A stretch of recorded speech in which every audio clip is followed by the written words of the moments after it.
이슬람 급진 무장 세력 IS를 격퇴하기 위한 프랑스와 국제사회의 움직임에 속도가 붙고 있습니다. 파리에서는 다시 일상으로 돌아가려는 노력이 이어지고 있습니다. 하지만 아직 불안합니다. 파리 현지 연결하겠습니다. 김은건 특파원.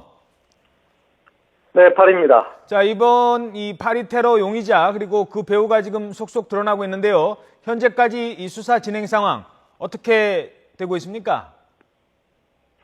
네, 프랑스와 벨기에 경찰은 우선 범행 당일 현장에서 드러난 용의자 살라 압데슬람을 체포하는 데 주력하고 있는데요. 아직 그의 구체적인 행방은 확인이 되지 않고 있습니다. 벨기에에 있는 다른 가족들을 조사를 했지만 별다른 혐의점을 찾지 못했고 이들도 그의 행방에 대해서 알지 못한다고 밝혔습니다. 수사당국은 또 이번 파리 테러의 유력한 주모자로 최근 벨기에에서 테러를 기획했었던 압델하미드 아바우드를 지목하고 그의 행방을 쫓고 있습니다. 프랑스 당국은 대대적인 수색과 검거 작전을 벌여서 20여 명을 체포하고 로켓 발사기 등 무기도 압수했습니다.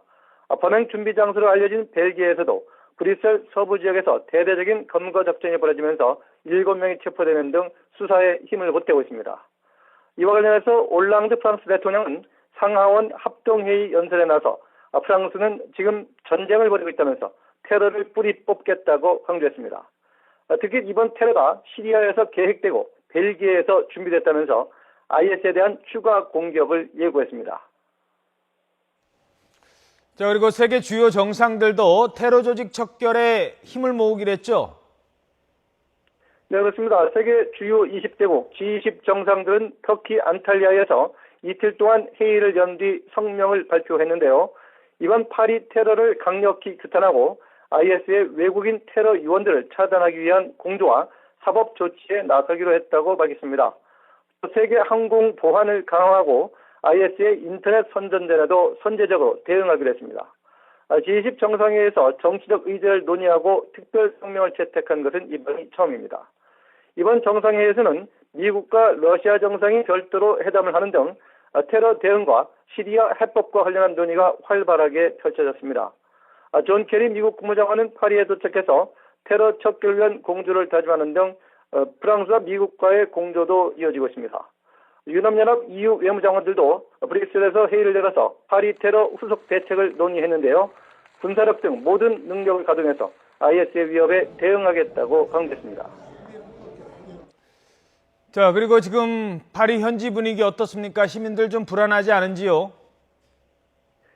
네, 파리 연쇄 테러가 일어난 현장에는 여전히 희생자들을 추모하는 행렬이 계속 이어지고 있습니다. 가장 많은 인명피해가 발생한 바타클란 공연장 앞은 여전히 통제 속에 현장 수습이 진행되고 있는데요. 하지만 전날까지 문을 닫거나 영업을 포기하다시피 하던 주변 식당에도 손님들이 점차 늘면서 정상을 찾아가고 있습니다. 일정을 앞당겨서 문을 연 루브르 박물관은 세계 곳곳에서 온 관광객들로 북적였는데요. 일부 관광객들은 불안감을 나타내기도 했지만 대부분 테러리스트들의 위협에 굴복해서 관광을 포기하진 않겠다고 다짐했습니다. 루브르와 동시에 문을 열 예정이었던 에펠탑은 안전 문제 때문에 개장이 좀 늦어졌는데요. 저녁에는 프랑스 국기 색깔로 조명을 비추면서 희생자들을 애도했습니다.